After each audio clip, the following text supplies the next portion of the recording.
ውድ የአሃዱ ቤተሰቦች ኢትዮጵያ በታህሳስ ወር 1953 ዓመተ ምህረት ላይ እጅግ ከባድ ሁኔታ ውስጥ ነበረች።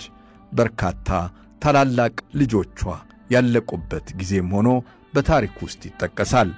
በጣም የሚገርመው ደግሞ የንጉሱ ያጼ ኃይለ ሥላሴ ልጅ ልዑል አልጋ ወራሽ አስፋው ወሰን ድምጻቸው ተቀርጾ በሬዲዮ አዋጅ አስነገሩ። ይህም አዋጅ መንግሥት መቀየሩን እና ሌላ አዲስ ሥርዓት መመስረቱን የሚያበስር ነበረ። በሌላ መልኩ ደግሞ አባት አጼ ኃይለ ሥላሴ መንግሥት አለመቀየሩን ኢትዮጵያን ለመበጥበጥ የተከናወነ ሴራ መሆኑን በሬዲዮ መልስ ሰጡ። አባትና ልጅ ሁለት ተቃራኒ ጉዳዮችን ያስተናገዱበት ታሪካዊ አጋጣሚን በዛሬው ኢትዮጵያዊ ስንክሳራችን በጥቂቱ እንዘክረዋለን። ጥበቡ በለጠ ነኝ። የኢትዮጵያ ሬዲዮ በታህሳስ ወር በተለይ ታህሳስ 4 ቀን 1953 ዓመተ ምህረት እየደጋገመ አንድ መልእክት ያስተላልፍ ነበረ። ይህም መግለጫ አዋጅ እንደሚሰጥና ሕዝቡም በንቃት እንዲከታተል ነበረ። በዚያን ጊዜ ደግሞ ንጉሡ አጼ ኃይለ ሥላሴ ከአገር ወጥተው ወደ ደቡብ አሜሪካ ለጉብኝት አቅንተዋል። ሕዝቡም ምን መጣ እያለ ሲጨነቅ በመጨረሻም ልጃቸው ልዑል አልጋ ወራሽ አስፋው ወሰን ኃይለ ሥላሴ በሬዲዮ ቀርበው መንግሥት መቀየሩን በዚህ ሁኔታ አነበቡ። የኢትዮጵያ ሕዝብ ከ3000 ዓመታት በላይ የሆነ የሚታወቅ ታሪክ አለው። ነገር ግን በዚህ ረጅም ዘመን ውስጥ ገበሬው ከቀንበር፣ ከሞፈር፣ ከድግር፣ የእርሻ መሣሪያው፣ ነጋዴው ከችርቻሮ፣ ሌላው በልዩ ልዩ ሙያ የሚተዳደረው አባቶች ካቆዩለት የአሰራር ዘዴ ያልወጣ በጠቅላላ የኢትዮጵያ ሕዝብ ከድህነትና ከድንቁርና የኑሮ ደረጃ እስከ ዛሬ ሊወጣ አልቻለም። ያስተዳደሩ ዓላማም ሕግንና ሥርዓትን መሠረት አድርጎ የሕዝብ መብት መጠበቂያ መሆን ሲገባው የጥቂቶች የግል ጥቅም ማበልጸጊያ፣ የወገን መጥቀሚያ፣ የሕዝብ መበደያ፣ መጨቆኛ ዐይነተኛ መሣሪያ ሆኖ ቀረ። ታጋሹ የኢትዮጵያ ሕዝብ ግን ከጭቆና ከድህነትና ከድንቁርና ያልወጣ ከዛሬ ነገ በር ይከፈትልኛል በማለት ያለፉት ዘመናት ሁሉ ያልሻሩትን በማንም የሌላ አገር ሕዝብ ታሪክ የማይገኘውን በተስፋ የመቆየት ችሎታውን አሳየ። ነገር ግን ድንቁርናን ከመካከላቸው አጥፍተው በአእምሮአቸው መራቀቅና በኑሮ ደረጃቸው እየገፉ ከሚሄዱት የዓለም ሕዝቦች የኑሮ ደረጃ ላይ የኢትዮጵያ ሕዝብ ሊያደርሰው የሚችል የማይፈጸም የቃል ተስፋ መስማት ሳይሆን እውነተኛ ተግባር ላይ የዋለ የሕዝብ የአእምሮና የኑሮ እድገት የአገር ልማት ፕሮግራም እስከ ዛሬ ተዘርግቶ ካለማየቱ በላይ ከጥቂት ዓመታት ወዲህ ነፃነታቸውን ያገኙ የአፍሪካ አገሮች እንኳ ሳይቀሩ የሚፈጽሙት የስልጠረ ይህን የሕዝብ መነሳሳት ለማፍረስ ብዙ ሙከራ ተደርጎ ነበረ። ነገር ግን ቀፎው ተነክቶበት የተሸበረ ንብና ተስፋውን ጨርሶ የተነሳ ሕዝብ ተመሳሳይ በመሆኑ የተፈጸመው ሙከራ ሁሉ የኢትዮጵያ ሕዝብ ወደ ድሮው የተገዥነት ቦታው ለመመለስ አልቻለም።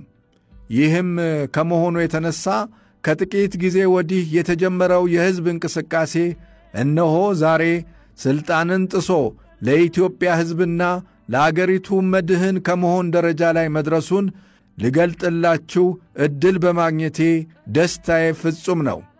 እስከ ዛሬ ድረስ ለኢትዮጵያ ሕዝብ እድገት እንቅፋት ሆነው የኖሩት የጥቂት ሰዎች ለሀብት ያላቸው ፍላጎት መቼውንም ቢሆን ሊረካ የማይችል ጥሪትና ትውልድን ብቻ መከታ በማድረግ ሥልጣንን በመሻማት ሕዝብን መከፋፈል እነዚህን ሁለቱ የኢትዮጵያ ሕዝብ የኑሮ ነቀርሳ መሆናቸውን በመገንዘብ ከዛሬ ጀምሮ በሀብት በኩል እንደ አንድ ኢትዮጵያዊ ሆኜ በሚቆረጥልኝ ደሞዝ ብቻ የምተዳደር፣ በሥልጣን በኩል እውነተኛውን ሕገ መንግሥት መመሪያ በማድረግ አገሬንና የኢትዮጵያን ሕዝብ ለማገልገል ፍጹም በሆነ ቅን ልቦና ወስኛለሁ። የተቋቋመው የኢትዮጵያ ሕዝብ መንግሥት በእኔ በራሴ በጦር ክፍሎች፣ በፖሊስ ሰራዊት፣ በተማሩ ወጣቶችና እንደዚሁም በኢትዮጵያ ሕዝብ የተደገፈ ስለሆነ የሚደረገው ሹምሽርና ሌላው ማንኛውም አይነት ውሳኔ የጸና ይሆናል። የኢትዮጵያ ሕዝብ ሆይ በዓለም ፊት ተገቢ የሆነውን ግርማ ሞገስ የሚያጎናጽፈውን ክብር የሚያስገኝልህን እውነተኛ ታሪክህ የተጀመረው ዛሬ መሆኑን እወቅ። ኅብረትህ ከብረት የጠነከረ ይሁን የሚል ሲሆን ከልዑል አልጋ ወራሽ ድምፅ ቀጥሎ የአዋጁን ሙሉ ቃል የያዘው ወረቀትም በመቶ አለቃ በቀለ ሰጉ፣ በሻለቃ አዲስ ዓለም ጽጌና በመቶ አለቃ አበበ ካሳ በከተማው መበተኑ ይነገራል። አፄ ኃይለ ሥላሴም ጉዞአቸውን አቋርጠው ወደ ኢትዮጵያ መጡ። አስመራም ገቡ። ከአስመራ ሆነው ይህን የሚከተለውን አዋጅ በሬዲዮ አስነገሩ። የአባትና የልጅ ልዩነትም እዚህ ላይ ታየ። የአፄ ኃይለ ሥላሴ ንግግር እንዲህ ነበረ። የኢትዮጵያ ሕዝብ አገሩን ታላቅ ያሰኘው የሕዝቡ ታማኝነትና ቆራጥነት ነው። ይልቁንም ሕዝቡ አገሩን መልካም ስም ሰጥቶት በዓለም እንዲታወቅ ያደረገው በቆራጥነት የ5 ዓመት አርበኝነትና ስደተኝነት የተፈጸሙት ቆራጥ ሥራዎች ሲሆን ይህንኑ ጀብዱ በመላው ዓለም የማያደንቅ የለም።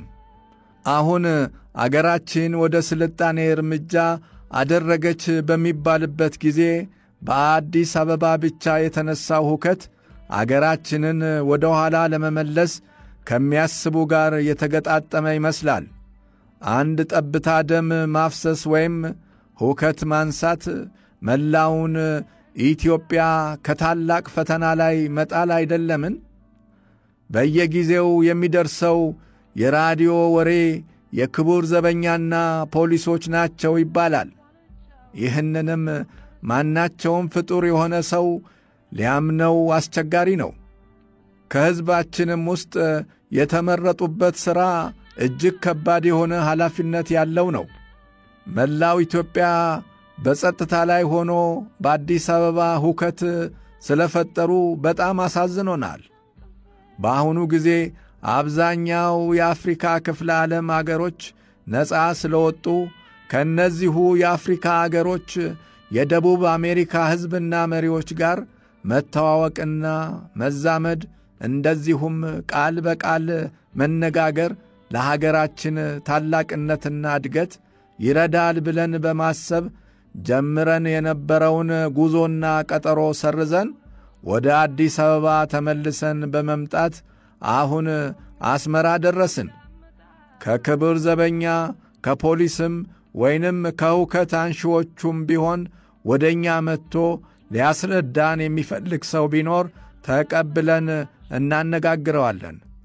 ሁከት አንሺዎችን በመቃወም መንግሥታችንና ሕዝባችንም እንደዚሁም የሀገሩን ጸጥታ ለማስከበርና ለመጠበቅ የጦር ሰራዊቶቻችንና የአየር ኃይላችን ሕዝባችንም የሚያደርገው ትግል ሰምተናልና መልካም አደራረግ ነው። እስክንደርስ ድረስ ሁከቱን ለመደምሰስ ትግላችሁን ቀጥሉ። መላውስ ኢትዮጵያ በሰላም ረክቶ አዲስ አበባ ለምን የሁከት ምንጭ ይሆናል?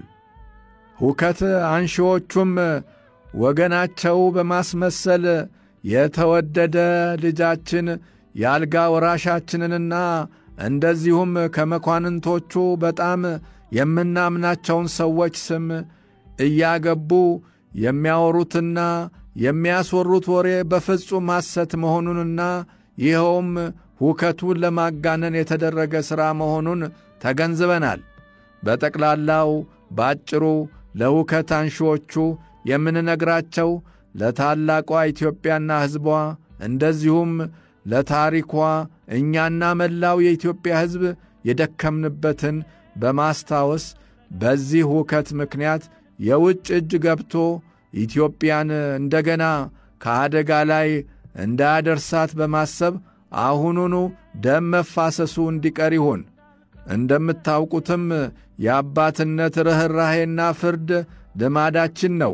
በተረፈ ዝርዝሩን ሁሉ እዚያው አዲስ አበባ በደረስን ጊዜ እናስረዳችኋለን ይላል የቀዳማዊ አፄ ኃይለ ሥላሴ ንግግር በሬዲዮ። ከዚያም የመፈንቅለ መንግሥቱ ሙከራ ከሸፈ። በርካቶችም ሕይወታቸውን አጡ። እንዲህ አይነት ጉዳዮች ኢትዮጵያን ሲጎዷት ኖረዋል። ፈጣሪም ኢትዮጵያንና ሕዝቧን አብዝቶ ይጠብቅልን።